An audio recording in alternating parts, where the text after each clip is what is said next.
नाही, आम्हाला अपेक्षा होती आम्ही सत्तेचा पल्ला गाठू, परंतु उलट्या बाजूला महायुतीची प्रचंड ताकद, मग सत्तेचा गैरवापर असेल, पैशाचा वारेमाप वापर असेल, परंतु एकाएकी आम्ही चांगली लढत कोल्हापूरमध्ये दिली. कोल्हापूरकरांनी 3,29,000 काल मतदान झाले. आमच्याकडे आता एक्झॅक्ट आकडेवारी माझ्याकडे येईल, परंतु किमान 1.5 लाखाच्या पुढे मतं ही काँग्रेस आणि शिवसेनेच्या उमेदवारांना त्या ठिकाणी पडले. आमचे 4 उमेदवार म्हणजे बहुमताकडे आम्ही गेलो असतो, एक उमेदवार आमचा 16 मतांनी पडलेला आहे. 100 आणि 150च्या मतामध्ये 4 उमेदवार आमचे पराभूत झालेले आहेत. नाहीतर हा बहुमताचा आकडासुद्धा आम्ही निश्चितपणे गाठू शकलो असतो. परंतु कोल्हापूरकरांचे मला धन्यवाद द्यायचे आहेत की या सगळ्या परिस्थितीमध्ये, सगळ्या दबावाच्या राजकारणामध्ये सुद्धा कोल्हापूरकरांनी आम्हाला 35चा मॅन्डेट हा 81 सीटमध्ये दिला. अजून कदाचित 5-6 सीटं आले असते तर बहुमत झालं असतं. तर मुख्यमंत्री प्रचारासाठी कोल्हापूरमध्ये आले होते. तर आकड्याच्या खेळाचं जर गणित बघितलं तर सतेज पाटील भारी पडलेले दिसत आहेत. नाही, कोल्हापूरकर भारी पडले असं मी म्हणेन. मी भारी पडल्यापेक्षा कोल्हापूरकरांची ताकद आहे की एकटं लढत असताना सुद्धा तमाम कोल्हापूरकर माझ्या पाठीशी उभे राहिले आणि लाखो मतं या आमच्या उमेदवारांना देण्याचं काम कोल्हापूरकरांनी त्या ठिकाणी केलेलं आहे. 15 जानेवारी काँग्रेस घरी असे त्यांनी नाही, त्यांनी 75 का 78 सीटा येणार म्हणून सांगितलं होतं भाजपच्या. त्या भाजपच्या फक्त 26 सीटा आलेत, शिंदे सेनेच्या 15-16 आलेत आणि NCPच्या 4 आले. मुळात या निवडणुकीमध्ये तुम्ही सगळे महायुती म्हणून लढला. तुम्ही एकटं लढायचं असतं, मग तुम्हाला कळालं असतं, ज्या त्या पक्षाला त्यांची ताकद कळाली असते. ते एकत्रित लढले, मी एकटा लढलो आणि यात फरक आहे. त्यामुळं आमचं जे यश आलेलं आहे, ठीक आहे, इलेक्ट्रॉलमध्ये बहुमत हे महत्त्वाचं असतं, परंतु 35 जागांवर पोचणं एकट्यानं हे कोल्हापूरकरांच्या आशीर्वादामुळे मला शक्य झालं. शेवटच्या दिवसामध्ये ज्या सगळ्या जागा आल्या, जागा खरं तर बहुमत आपल्याकडे येणं अपेक्षित होतं, मात्र त्या आल्या नाहीत. मात्र कुठं कॅल्क्युलेशन चुकलं असं वाटतं किंवा काय त्याची कारण आहे? नाही, अक्षय जरग आमचा एक विषय थोडा आम्हाला त्रासाचा झाला, किंवा त्या 2 वॉर्डामध्ये काही लोकांना आम्ही समजूत काढू शकलो नाही, तो एक विषय आमच्या दृष्टीने या ठिकाणी झाला. आणि क्रॉस वोटिंग हा एक थोडा मेजर इफेक्ट आमच्या काही, आत्ता आमचे जे पराभूत झालेले आहेत वॉर्ड, तिथं बघितलं तर क्रॉस वोटिंगचा फटका हा साधारणपणे बसलेला आहे. कारण की प्रत्येक ठिकाणी थोडं प्रत्येक उमेदवाराला स्वतःची खात्री वाटत नव्हती आणि त्यामुळे काही भागामध्ये क्रॉस वोटिंगचाही फटका बसला आहे. अक्षय जरगचा निर्णय कदाचित झाला असता तर आमच्या अजून 5 सीटा त्या दोन्ही प्रभागामध्ये वाढल्या असत्या, म्हणजे निकालच आमचा एकतर्फी झाला असता.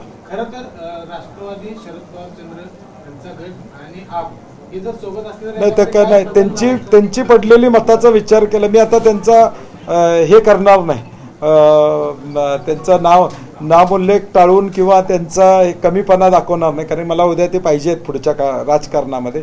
ठीक आहे, त्यांची मतं त्यांना मिळालेली आहेत, परंतु आता प्रभाग वाईज अभ्यास करावा लागेल. जिथं आमचे उमेदवार पडले तिथं त्यांना तेवढी मतं पडलीत का, आणि ती पडली असेल तर फरक पडला म्हणता येईल. परंतु आकडेवारी समोर आल्याशिवाय त्यांच्यामुळं परिणाम झाला का, अपक्षांच्यामुळं झाला का, जनसुराज्यामुळं झाला, हे आता आकडेवारी आल्यावर कळेल.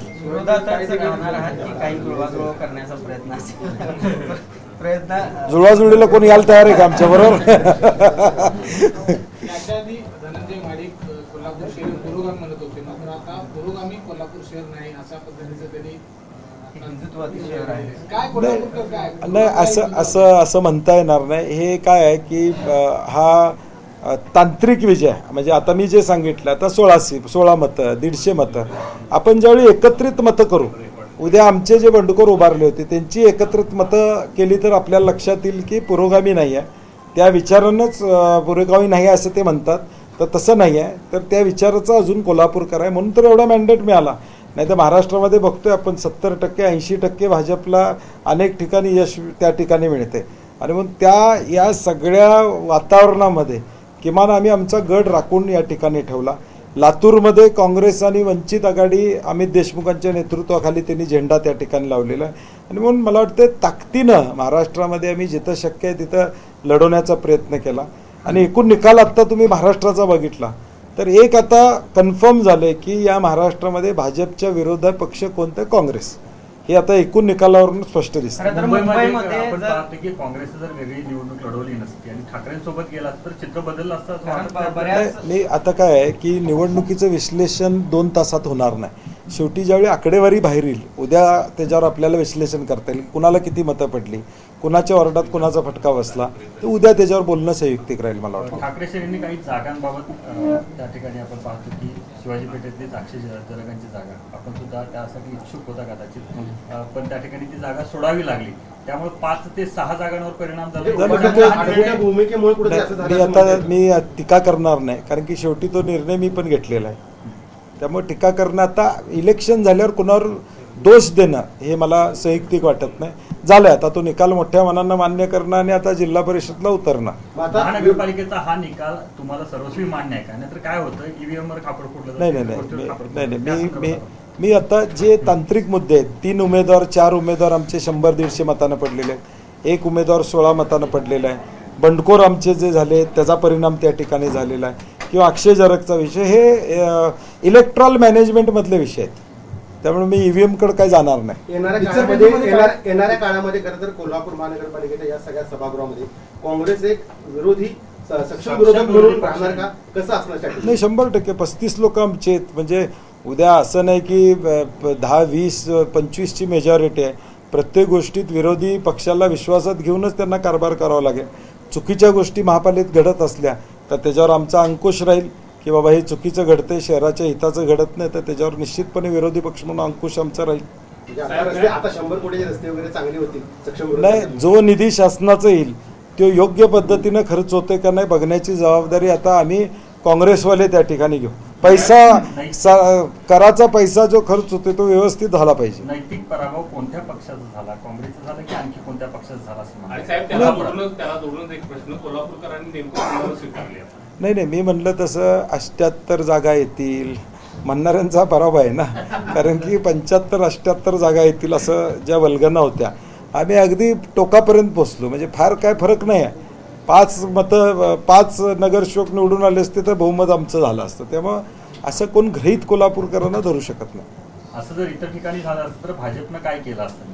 कुठं अशा प्रकारचं जर भाजपच्या बाबतीत झालं असतं तर मग नाही, तो विषय नाही. भाजपचं फोडाफोडीचं राजकारण हे सत्तेतून राजकारण आहे. आता ते सत्ता केंद्र आमच्याकडे नाही आहेत की आम्ही काहीतरी करावं आणि दबाव आणावा, जो काँग्रेस कधी करत नाही. परंतु आता तो विषय नाही. त्यांना स्पष्ट बहुमत मिळाले, आमच्या शुभेच्छा आहेत. त्यांनी जी आश्वासने दिलेली आहेत, IT पार्क करतो किंवा इतर ज्या गोष्टी करतो म्हणून मुख्यमंत्री आल्यानंतर, उपमुख्यमंत्री आल्यानंतर ते तेवढे पूर्ण करावेत. त्यांचा कुठला निधी यायला पाहिजे. आता ते म्हणत होते की केंद्राची तुमची सत्ता नाही, आता त्यांच्या हातात गेली, आता कुठला निधी येणं अपेक्षित आहे. केंद्रात राज्यात आता आम्ही 1 महिना जाऊ द्या. 1 महिन्यानंतर आमच्या नगरसेवकांची बैठक घेऊन आम्ही निवेदन देऊ, जे कोण पदाधिकारी येतील त्यांना. आता केंद्रात तुमची सत्ता आहे, राज्यात तुमची सत्ता आहे. 1000 कोटी रस्त्यासाठी आणावेत. 50,000 कोटी रुपये मुख्यमंत्री मोदयांनी सांगितलं देशात शहरीकरणासाठी आहेत. त्यातले किमान एक 4-5 हजार कोटी रुपये इथं कोल्हापूर शहरामध्ये आले पाहिजेत. आणि म्हणजे प्रलंबित विषय आहेत. पंचगंगा प्रदूषणाचा विषय प्रलंबित आहे, इंटरनल पाईपलाईनचा विषय प्रलंबित आहे. ह्याला आता त्यांनी निधी आणावा, कारण की त्यांनी बोललेले आहेत. आता लोकांना ते आश्वासन पूर्ण करावं.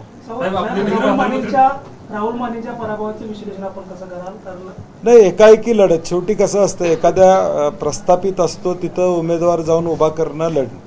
शेवटी तुम्ही एक लक्षात ठेवलं पाहिजे, काँग्रेस म्हणून आम्ही लढाई केली. आम्ही दबावाला कुठं त्या ठिकाणी बळी पडलो नाही. उमेदवार आम्ही सक्षम दिले आणि आत्ता शेवटचा निकाल लागेपर्यंत लोकांना वाटत होतं की आमचं बहुमत येईल. हे आताच आमचा विजय आहे. आपले मित्र साहेबांनी म्हटलं होतं की आम्हाला पाठिंबा या त्याकडे तुम्ही कसं बघता? नाही, म्हणजे कुठं ती वेगळं होणार आहेत का तिथनं?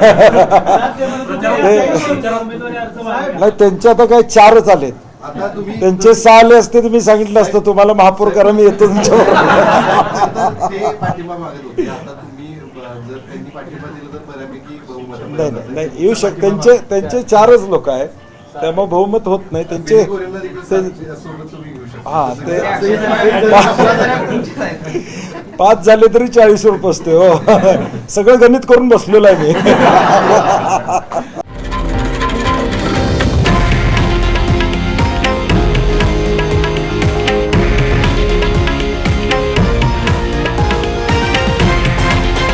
हे आहे देशातील नंबर 1 न्यूज नेटवर्क आणि आपण पाहत आहात TV9 मराठी, एकमेव.